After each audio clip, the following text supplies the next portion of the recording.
Halo teman-teman, jumpa lagi bersama saya dengan Hari Arai. Spesial teman saya kali ini edisi tahun baru 2024. Teman-teman, semoga tahun ini menjadi tahun yang berkah, penuh rezeki buat kita di sepanjang tahun 2024 ini.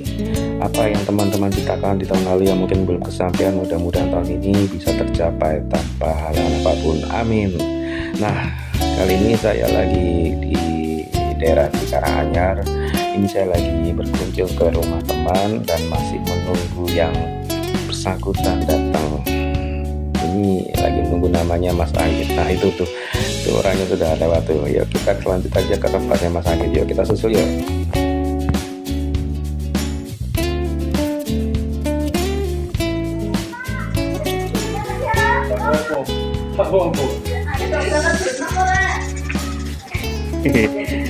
Halo Mas Anggit.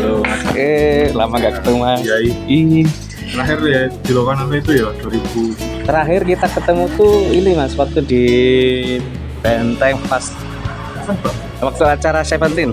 Masih ingat gak? Kita lagi Kan terakhir main ya. ya sebelum itu tahun berapa itu? 2000. Oh, Seriaso ya.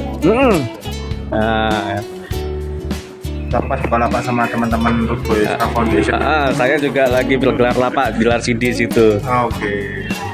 Ya, ini teman-teman. Jadi kita ketemu di rumahnya Mas Anggit. Caksono nih. Tidak oke ini. Dadakan ini Mbak. Jadi serba spontanitas. Jadi Pas. ini istrinya Mas Ri. Walah, ini istrinya Mas Anggit dan ini anak satu-satunya Mas Anggit nih.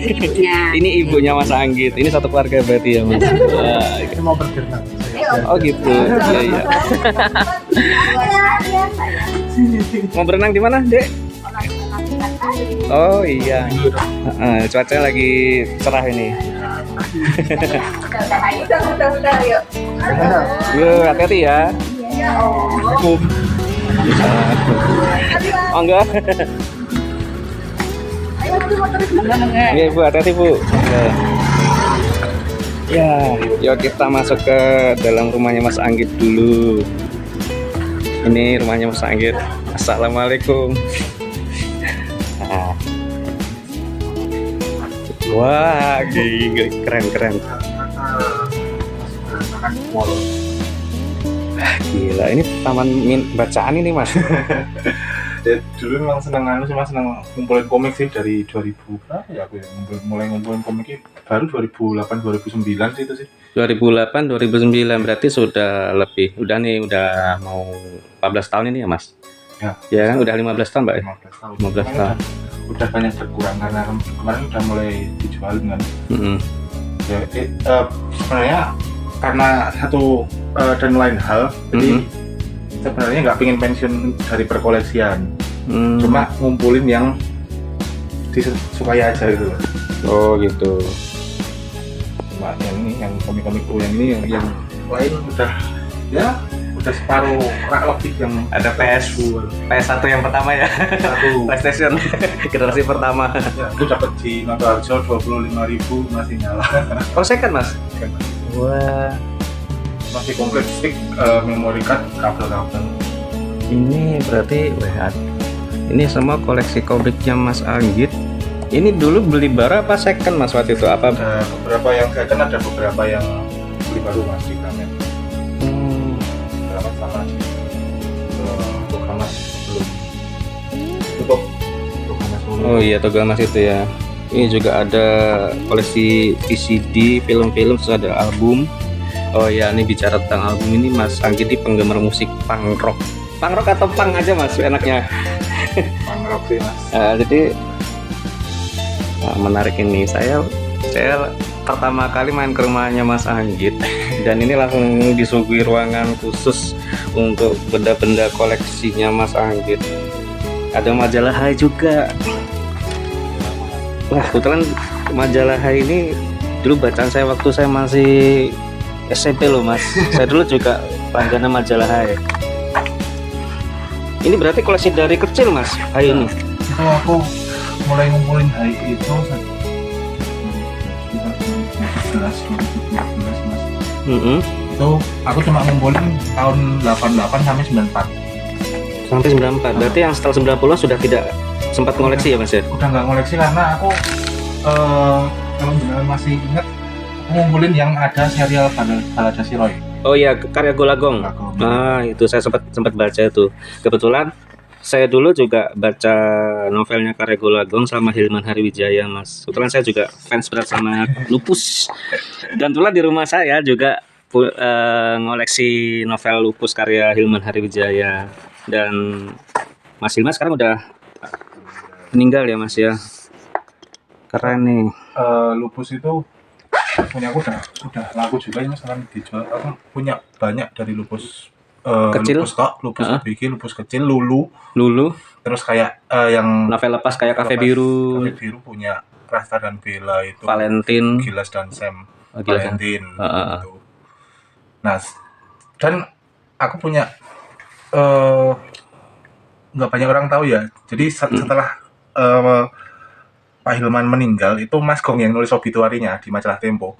Oh. Itu aku sampai nyari majalah Tempo. Obituary dalam arti kata kisah lupusnya atau dari biografinya Hilman sendiri Mas? Lebih ke menceritakan gimana dulu Mas Gong sama Pak Hilman itu ngekos di Palmerah. Pas kerja bareng di Gramet itu sebagai penulis muda. Iya. Itu akhirnya nemu Mas itu obituary-nya itu? Iya, nemu. Itu di majalah Tempo. Aku langsung beli dua majalah. Satu tak kirim ke Mas Gong, satu buat koleksi sendiri. Biasanya kayak gitu Mas. Jadi memang aku banyak ngumpulin buku-bukunya Mas Gong yang Mas Gong sendiri nggak punya. Dan itu ketika Mas Gong nggak punya aku ngirim. Malah Mas Anggit punya ya. Keren loh. Ini sampai koleksi itu tuh apa namanya ini? Model kit ya. Gundam. Kebanyakan Gundam sih Mas. Oke teman-teman, ini sekilas interlude dari Mas Anggit dan saya, karena saya juga masih harus tarik napas dulu. Terpaksa saya harus cut dulu rekamannya karena tahu-tahu udah masuk, udah disugi-sugi. Saya agak kaget. Nanti kita bahas lagi teman-teman. Pantau terus bersama teman saya dalam edisi Mas Anggit Wicaksono.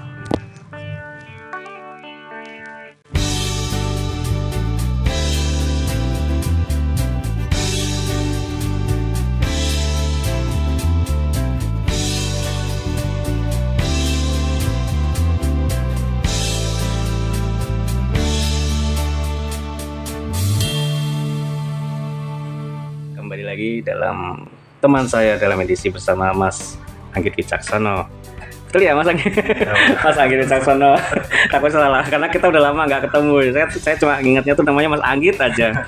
Jadi sedikit profil dari Mas Anggit yang saya tahu ya, karena saya pertama kali ketemu dengan Mas Anggit ini tahun 2018 pertengahan ya. Itu kita kenal pertama kali itu di Lokananta. Waktu itu saya datang ke rumahnya Mas Anggit ini. Mas Anggit punya banyak koleksi dan luar biasa loh. Kita keliling dulu nih. Koleksi buku-bukunya ini dari buku novel, komik, karya-karya seperti ada Golagong. Jadi Golagong ini adalah penulis novel yang cukup dikenal pada era 90-an. Kebetulan saya juga penggemar karya Hilman dengan karya lupusnya. Di masa-masa saya juga mengenal novel karya Golagong. Mas Anggit ini kan ada koleksi buku, kaset, terus ada majalah Hai. Yang dikoleksi pertama kali apa Mas? Nah, dari SD itu tetap komik ya Mas, karena di komik ya. Karanganyar itu ada puluhan persewaan pada waktu itu. Taman bacaan ya? Taman bacaan. Jadi dulu itu karena memang saya masih ingat dibelikan komik ibu ketika SD itu harganya udah 9.000. Dan untuk anak SD seperti saya kan nggak bisa beli baru. Iya. Harus ngumpulin uang saku berapa hari baru bisa terbeli. Tapi ada alternatif yaitu taman bacaan. Taman bacaan. Nah itu kecintaan saya untuk mengoleksi komik muncul kayaknya dari situ sih. Jadi dari SD Mas ya? Dari SD, tetap dari SD.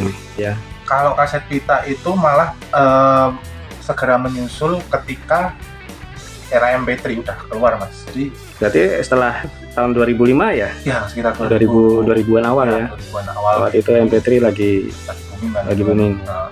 Menggeser pasar kaset CD ya. Sebenarnya cuma kenapa saya ngoleksi kaset tuh masih masih gimana ya, aku mikirnya kenapa dulu aku milih kaset yang misalkan satu kaset isi 10 sampai 15 lagu. Dan MP3 satu CD itu kan bisa 50-an lebih ya mas. Oh ya. Harusnya lebih cocok di MP3. Harusnya lebih cocok di MP3 karena lebih komplit. Lebih komplit. Nah itu aku malah mulai mengoleksi kaset, dan ini adalah tape Kompo. mini kompo yang masih awet sampai sekarang. Cuma kemarin sempat ganti karet karena Molor udah ya. lama di gudang. Dan itu ini dibelikan oleh Budera ya ketika saya SD. Ini kompo yang pertama dari SD. Pertama dari SD. Lihat ini, kompo. Ada tulisan mereknya Polytron. Mulai terbesit untuk mulai mengkoleksi ini dasarnya apa mas? Apa ya sekedar untuk mengenang masa SD atau memang ada keinginan untuk menjadi memorabilia? Ya kalau sekarang mungkin mikirnya investasi ya mas. Investasi ya. Karena memang barang-barang kayak gini kan masih laku dijual di online maupun di offline kan. Masih dicari ya? Masih dicari, dan kayaknya udah nggak ada yang produksi lagi. Iya, ini kaset-kaset lama loh. Komik pun udah nggak itu kan. Saya sempat beli komik itu di LX Media ya kalau dulu ya. Itu udah ditambahi label premium. Jadi misalkan Kenji premium, Yu-Gi-Oh premium, Slam Dunk premium. Ada bedanya nggak dengan yang lebih beda di cover, isi tetap sama. Isi tetap sama dan tetap sama. Harga yang berbeda. Harga beda. Sekarang mungkin komik udah mencapai 25.000 ke 40.000. Wow. Dari harga awal SD itu aku 9.000 itu. Dan ini tadi saya ngeliat nih kasetnya Mas Anggit ini nggak cuma kaset-kaset yang lagi tren di kuping saya loh. Ini kaset yang bahkan era-era lampau zaman bapak saya, seperti kayak kaset-kaset kuno The Mercies, terus ada Frankie Enzen, terus ada Rinto Hara. Ini niat banget mas sampai segitunya mas. Itu bener didengerin apa cuma sekedar dikumpulin mas? Didengerin mas. Sampai didengerin ya. Didengerin. Jadi itu lebih ke kayak nostalgia ya. Nostalgia ya. Saya tahu Cost Plus, The Mercies, Pampers itu dari bapak. Dari bapak. Frankie Enzen, terus beberapa album-album country itu dari ibu. Jadi dulu itu ceritanya bapak itu punya seperangkat hi-fi. Jadi yang kompo yang tinggi itu loh mas. Oh yang double deck. Ada ya double deck kan ya. Kadang bisa lebih dari satu kaset ya. Iya. Nah. Terus ada speakernya. Ada speakernya. Nah, itu koleksi bapak ibu. Itu dulu banyak mas kasetnya. Oh. Deck-decknya juga hi-fi-nya itu juga oke. Tapi harus terjual ketika bapak ibu bangun rumah. Oh gitu. Jadi aku kan sempat kecil masih ingat di setelin ibu itu kaset ini sih. Elva Cesaria. Oh iya, Elva Cesaria nih. Distributornya masih tim record. Padahal aku juga beli yang versi Aquarius. Loh, beda ya mas? Oh kan, iya. Tim kan merger ke Aquarius mas. Oh iya benar ini lihat nih ada tim, ada yang satunya Aquarius. Nah ini aku masih ingat dulu aku takut sama covernya ini karena kan menyerang. Gambar Lea ini ya. Nah ini isinya lagu-lagu daerah dari seluruh Indonesia. Nah ini aku masih ingat memori itu, dan aku pengen mengembalikan memori itu sih, salah satunya gitu. Elva Cesaria. Ini full album Elva Cesaria atau kompilasi mas? Itu musik diaransemen oleh Pak Elva. Dinyanyikan Elva Singer. Berarti Mas Anggit ini mendengarkan musik dari segala lintas zaman ya mas ya. Kaset yang paling tertua yang Mas Anggit punya apa nih? Kalau kaset tertua tuh kayaknya ya rekaman paling lama dari kaset pita. Rekaman paling lama The Mercies yang album kedua, covernya masih foto. Oh iya nih, keren nih. Tanggalnya ada ditulis di sebaliknya ini. Ini teks list lagu masih pakai ini. Di mesin ketik, dan ini tertanggal 1973 kalau nggak salah. The Mercies.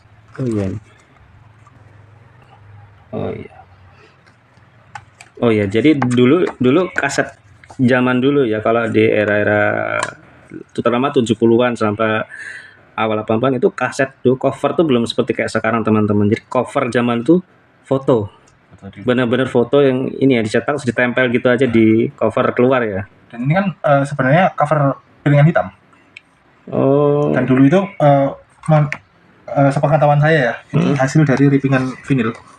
Oh, dari vinil ya. Jadi vinil di direkam di pita kaset. Dari vinil disadur ke pita kaset. Jadi itu mungkin di era-era peralihan ya Mas ya, kalau saya baca-baca transisi ya dari piringan hitam ke kaset. Jadi ini benar-benar orisinil seperti ini Mas, dengan mesin ketik. Teman-teman ini itu yang terlama yang ini kaset rekaman loh, ini bukan piresi loh, jadi ini resmi loh, ini direkaman. Jadi zaman dulu nih ada yang resmi, ada yang enggak. Ada yang enggak resmi ya. Jadi ada yang aku menemu beberapa kayak yang bajakan. Ini mitednya Bual Cina. Aslinya rekaman Lokananta, covernya nggak seperti ini. Dan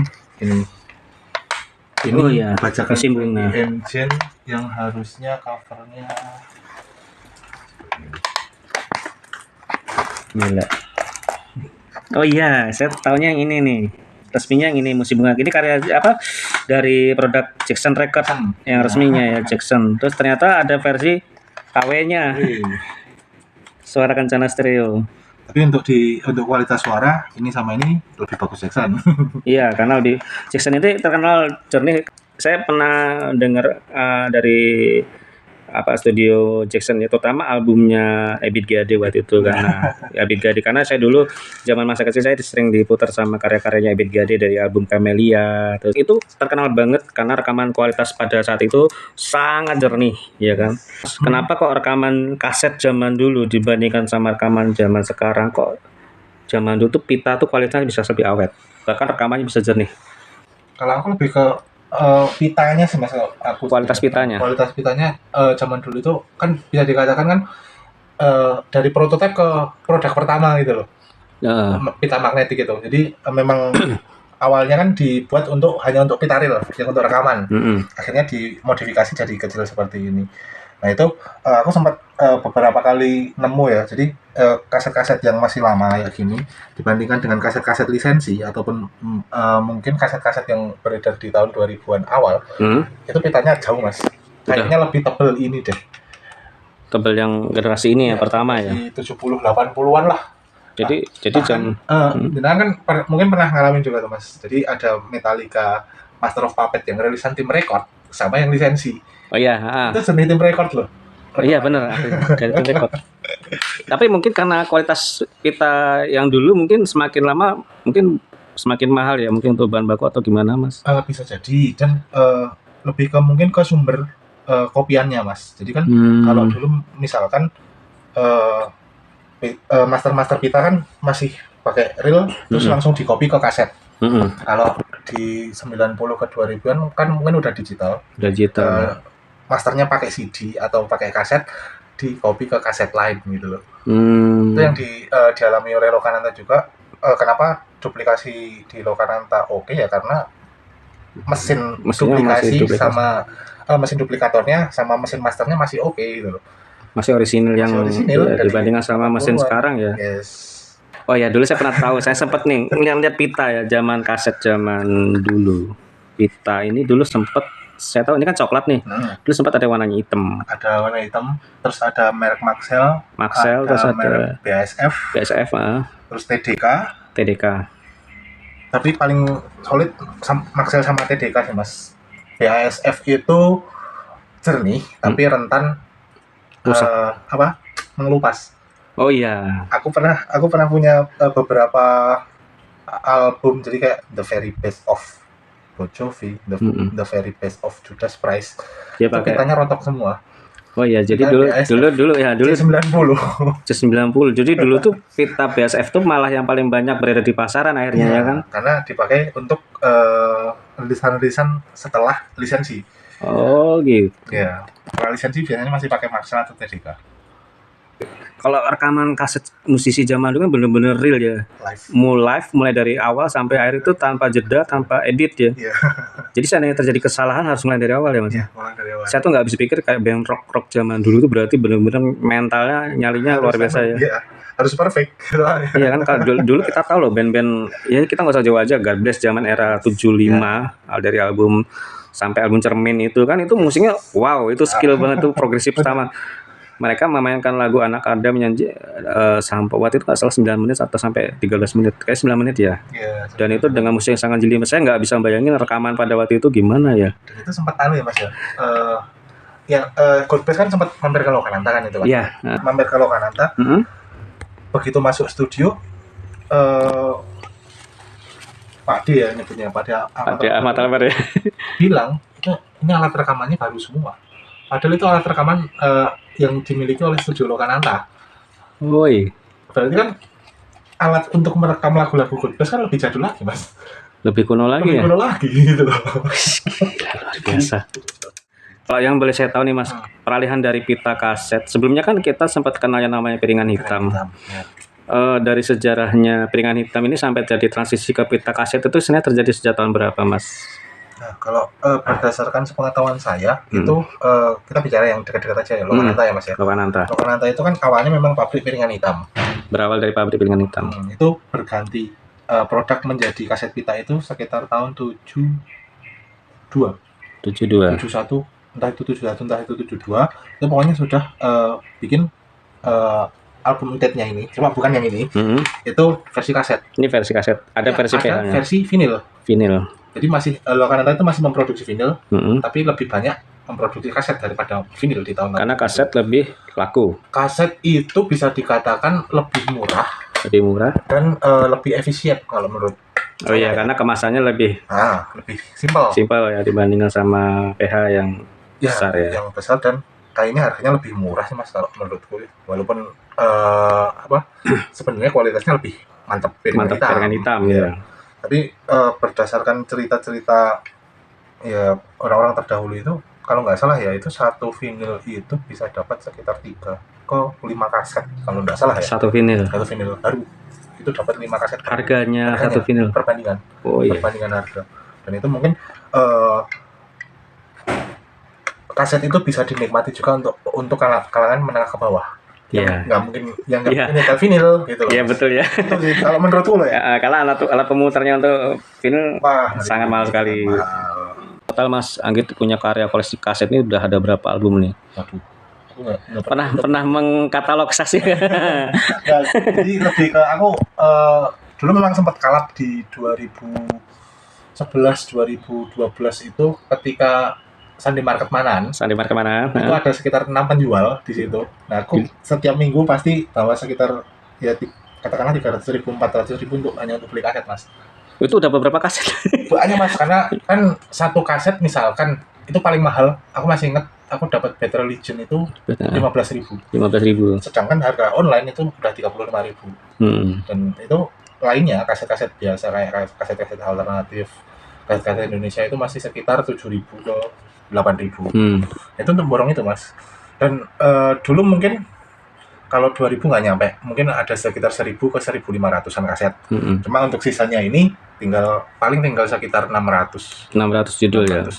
Dan tadi saya sempat lihat ternyata untuk satu judul album ini ternyata Mas Anggit bisa punya sampai 2 sampai 3 album dengan judul album artis yang sama. Alasannya kenapa Mas?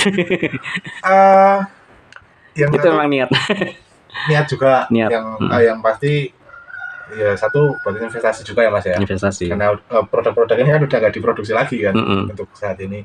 Dan lebih ke historis sih Mas sebenarnya sih. Aku yang paling nyesel adalah kenapa PPN di kaset itu nggak tak kumpulin, tak kleteknya tak buang. Padahal PPN di kaset itu ada keterangannya kapan kaset itu dirilis di Indonesia. Oh iya, pitanya PPN itu ya. Oh itu ada. Oh iya. Rilis kasetnya. Itu ternyata pengaruh dengan harga jual sekarang bisa. Iya, bisa lebih tinggi Mas itu Mas. Kalau masih ada PPN-nya itu. Jadi era-era Mas Anggit mulai merilis mau koleksi kaset pada saat kondisi kaset saat itu udah mulai punah ya. Karena transisi antara CD ya. CD. Tapi akhirnya Mas Anggit dengan perjuangannya mulai mengkoleksi walaupun dengan cara second hand, dikumpulin lagi gitu ya. Ya melihat nilai seni ya, nilai memorabilianya barang ini ya, karena barang ini mungkin belum tentu di masa depan akan kita temuin lagi ya. Oke, nah sekarang setelah kita bicara kaset, kita akan bicara ke koleksi Mas Anggit yang lainnya. Yuk. kita sudah membahas kaset koleksinya Mas Anggit. Nah, kita lihat di sisi sebelahnya Mas Anggit ini ada barisan komik. Nah, komik. Itu yang di atas ada buku-buku novel ya Mas. Iya. Novel Ini ada kan fiksi sih Mas. fiksi ya. Ini saya sempat baca sekilas ada namanya Stephen King Insomnia. Ternyata Mas Anggit juga menggemar novel-novel thriller ini. Karena saya juga menyukai Stephen King. Dulu jadi ingat waktu saya dulu juga pernah koleksi Goosebumps. Yang ditulis sama R.L. Stein. Nah, itu sebagai pencipta komik sejak kapan nih Mas? Nah, kalau komik itu dari SD Mas, kalau saya sih. Jadi dulu kan di Karanganyar sendiri ada beberapa persewaan ya. Taman bacaan ya. Ya, itu awalnya kan mungkin bagi anak SD itu beli komik seharga 9.000 itu mahal Mas. Zaman dulu ya, Iya, harus 9.000. ngumpulin itu kan, harus ngumpulin uang saku, harus nggak boleh jajan, nggak jajan. Bela-belain nggak jajan, pulang jalan kaki, naik sepeda gitu. Nah itu ternyata ada alternatif itu taman bacaan itu. Akhirnya sewa kok semakin senang. Itu bisa jadi kegemaran membaca saya itu awalnya terbentuk dari persewaan itu Mas. Sampai akhirnya berlanjut sampai akhirnya saya menemukan bahwa di Solo itu saya SMA ya. Di Solo itu ada 2 tempat yang menjual buku bekas. Itu di belakang Stadion Sriwedari dan di utara alun-alun Lor di Gladak. Bisa dikatakan balas dendam atau enggak ya. Yang dulu enggak dipunyai, sekarang harus punya. Bisa beli gitu loh. Iya. Apalagi dengan harga murah, enggak jauh beda dengan harga sewa dulu gitu loh.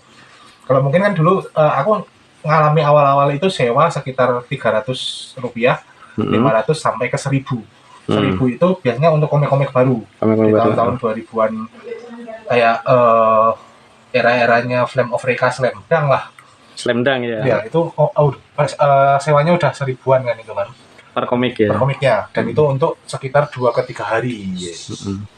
Nah, itu sedangkan di Gladak di belakang Sriwedari itu harganya masih bisa dapat sekitar 2.000 sampai ke 3.000 rupiah Mas. Tapi itu bisa dimiliki gitu. Tapi itu second. Oh iya. Jadi kalau untuk ya awalnya kan memang berawal dari komik sih Mas. Komik. Tapi untuk mulai baca novel itu mungkin di sekitar 2008. Baru baca novel. Novel pertama apa Mas? Pertama novel yang tipis. Novel tipis. Novelet lah. Novelet. Itu baca pertama Balada Siro Mas. Balada Siro yang karya Golagong ya. Iya. Nah, oke. Dulu itu saya ini agak curhat sedikit sih ini sih. Nah, ini ada curhat nih. Ayo Mas Anggit, ada curhat apa yang bisa di-share ke teman-teman? Itu setelah lulus SMA tahun 2008 itu saya ikut SNMPTN atau SPBN ya tes permasuk perguruan tinggi ya. Istilahnya itu ya. PMP atau apa itu. PMP. Masih itu kan saya gagal masuk itu atau dulu itu cuma daftar UNS pendidikan sejarah sama pendidikan olahraga. Oke ya. Kan. Tapi setelah itu saya kecelakaan Mas. Oh kecelakaan itu gara-gara bantah orang tua. Oh iya oke.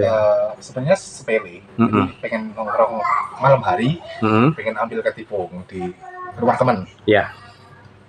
Itu posisi pas maghrib, ibu udah bilang, udah wanti-wanti kalau maghrib jangan keluar dulu. Itu nekat langgar. Wah iya terus. Itu akhirnya saya ke rumah teman, ketipung udah dibawa, tapi dalam perjalanan pulang saya nabrak truk yang berhenti. Berarti kecelakaan tunggal Mas? Kecelakaan tunggal. Jadi truknya itu aku nggak bisa menyalahkan truknya karena memang aku ya lagi apes ya Mas, halangan ya caranya. Itu ya udah akhirnya saya dirawat di rumah sakit. Dan divonis mata kiri saya buta Mas. Oh gitu. Nah, mata kiri Mas? Mata kiri. Sampai sekarang. Jadi ya mungkin itu karma saya. Berarti Mas Anggit ini hanya bisa melihat satu mata? Kanan ya. Yang kanan aja? Padahal dulu sebelum jadi kecelakaan normal ya? Normal aja. Oh gitu ya. Nah itu mungkin itu ya jangan sekali-kali membantah itu lah. Oke, ya ini salah satu wasiat yang bisa disampaikan oleh Mas Anggit buat teman-teman ya. Jadi jangan pernah membantah, terutama ibu ya. Ya apa yang ibu sampaikan ke kita itu pasti adalah sebuah firasat. Ya tentu ya itu buat kebaikan kita juga ya kan. Ya. Nah itu ketika di rumah sakit, entah kenapa saya itu nyeletuk bu saya di apa? Ibu kan guru bahasa Indonesia, yang dimana pada waktu saya dan adik-adik saya masih kecil, beliau itu suka meminjamkan dari perpustakaan SMP-nya untuk dibawa pulang ke rumah gitu mas, untuk bacaan anak-anaknya gitu loh. Oh gitu. Ya mungkin itu secara tidak langsung kan juga menumbuhkan minat baca saya, cuma kan nggak semasif komik gitu loh. Nah itu saya sempat nyeletuk pas masih di rumah sakit, sempat nyeletuk ke ibu, bu saya dibelikan bahan-bahan bacaan, saya boring di rumah sakit gitu kan. Nah ibu memberikan langsung. Oke, langsung kita cek nih. Yes, dapatnya ini. Ini yang pertama kali Mas Anggit baca. Itu seri keempat dari 10 seri. Oke, ini Golagong. Ya. Ya. Jadi ihwal pertama kali Mas Anggit terinspirasi dengan apa yang mulai ada minat untuk membaca setelah pengalaman yang tadi nih ya. Kecelakaan itu tadi ya Mas. Nah, kenapa relevan? Karena di Bad Days ini ada satu subjudul yang menceritakan tentang teman Roy yang kecelakaan dan harus ya jadi catat. Seperti yang Mas Anggit alami ya? Iya. Wow. Ya, secara kan kok ngeling ya gitu. Dan ini banyak wejangan untuk teman-teman yang difabel sebenarnya. Oh gitu. Banyak sekali wejangan untuk teman-teman difabel. Makanya ini kalau dikatakan mungkin balade si Roy yang menyemangati saya pasca kecelakaan. Luar biasa. Ini saya sampai jujur nih Mas, saya sampai merinding loh Mas dengar kisahnya Mas Anggit sama dengan kaitannya dengan kisah balade si Roy ini ternyata relevan dengan kejadian yang dialami oleh Mas Anggit ya. Ya, Mas. Dan langsung ke buku keempat, buku ke-1, 2, 3-nya lewat dulu. Iya, jadi malah buku ini yang pertama kali yang memang akhirnya mengetuk ya. Jadi membuka Ibu dulu nggak cuma beliin ini aja mas, kan 5.000-an, jadi beliin kayak Joko Lelono ini Bung Smas, masih saya simpan. Oh ya Bung Smas, saya sampai dulu pernah saya ingat namanya Bung Smas gitu ya. Bung Smas, anak-anak Mama Alin ini Buping Lantang. Jadi itu sempat beliin Lupus juga, cuma yang paling mengenai ini balade si Roy yang Bad Days ini mas.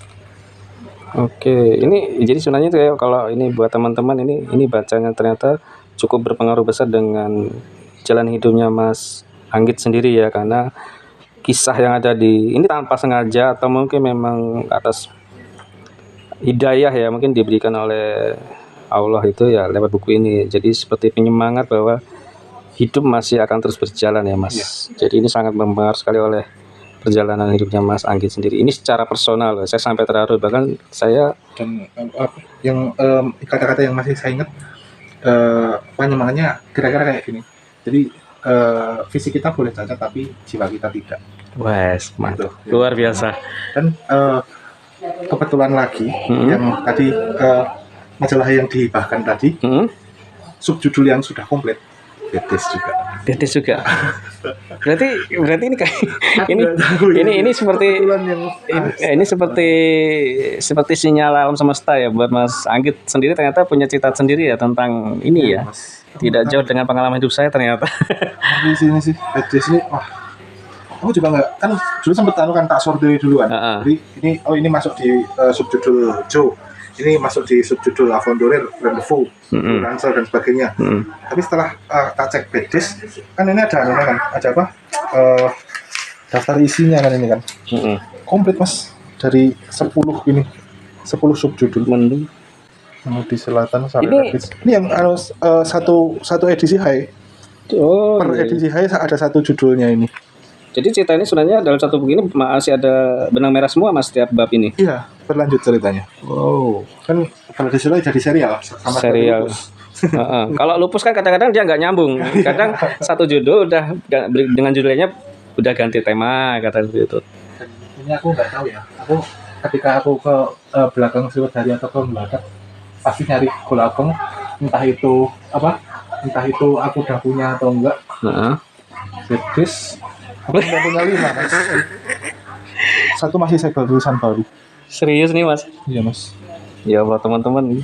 Ini loh sampai 5 eksemplar nih loh, 5 novel nih.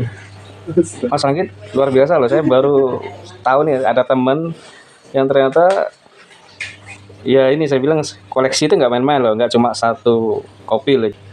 Gila. Nah, ini kan ada perbedaan dari yang seri baru sama seri lamanya kan beda. Yang ini yang lama ya. Iya, yang biasa lama. Dulu kalau novel-novel zaman dulu biasanya pengarangnya justru ada foto di belakang. Foto. Kalau rilisan sekarang lebih banyak ke sinopsis, yes. yang sinopsis. Sama ada ininya sih. Biasanya ada bonus poster, ada bonus foto. Biasa ada postcard ya. Ada poster. Nggak ada apa stiker orang. Oh iya, soliter. Stiker. Nah, Asli. luar biasa. Jadi koleksi novelnya Mas Anggi ternyata ya menginspirasi bagi dunia sendiri ya. Jadi ini seperti universe untuk jalan hidupnya Mas Anggi, tapi lewat jalan karya Golagong ya. Ternyata saya kaget nih. Tadi dia mau bilang mau curhat-curhat apa, ternyata saya mendengarnya sampai merinding loh. Kita kembali ke komik ini Mas. Ini komplit semua Mas dari seri 1. Ada yang komplit, ada yang enggak. Cuma saya biasanya yang kalau kriteria untuk koleksi komik itu yang satu gambarnya oke, kedua jalan ceritanya bagus, dan ini alhamdulillah jalan ceritanya bagus semua. Kenji, oh iya ini ada saya pernah lihat Kenji. Kapten Kid. Ini Gundam kolerasi dengan ini ya Mas ya. Dengan Mainan ini. Sampai mainan figur kit apa ya namanya Mas? Model kitnya sampai di koleksi loh Mas Anggit punya dari berapa? Nah, sebentar ini dari komik dulu apa langsung ke sini? Oh betul. Hah? Dan ini pun Awalnya dari inspirasinya dari baca komik dulu. Dari komik dulu ya. Iya, kalau komik zaman dulu tuh yang ini yang paling kita kenal tuh penerbit PLX Media Komputindo. Ini itu yang resmi. yang resmi ya. Yang lainnya banyak. Oh, ada yang di luar dari PLX Media ya Mas ya ternyata ya. Yang Raja Wali Graffiti. Oh, Raja Wali Graffiti ya. Tapi masih korelasi nggak ceritanya dengan yang versi LX Media? Kalau cerita sama, mungkin Sama, terjemahan dan nama yang dibedakan. Oh. Bentar ini saya tertarik dengan ini. Stephen King. Bram Stoker. Oh, ini saya pernah nonton filmnya. Saya masih ingat ini dimainkan sama Winona Ryder. Karena saya ngefans, karena jujur ini saya ngefans sama Winona Ryder. Terus saya masih ingat film Bram Stoker ini yang dimainkan sebagai Dracula itu oleh Gary Oldman. Iya. Nah, ini ceritanya ini sebenarnya bukan horor tapi ke romance. Jadi percintaan antara Dracula manusia dengan vampir, dan kebetulan versi manusia yang dari versi film layar lebar itu dibintangi oleh Winona Ryder yang waktu itu cantik. Pada masa itu jadi dibilang artis dengan kulit seperti lilin. Oke.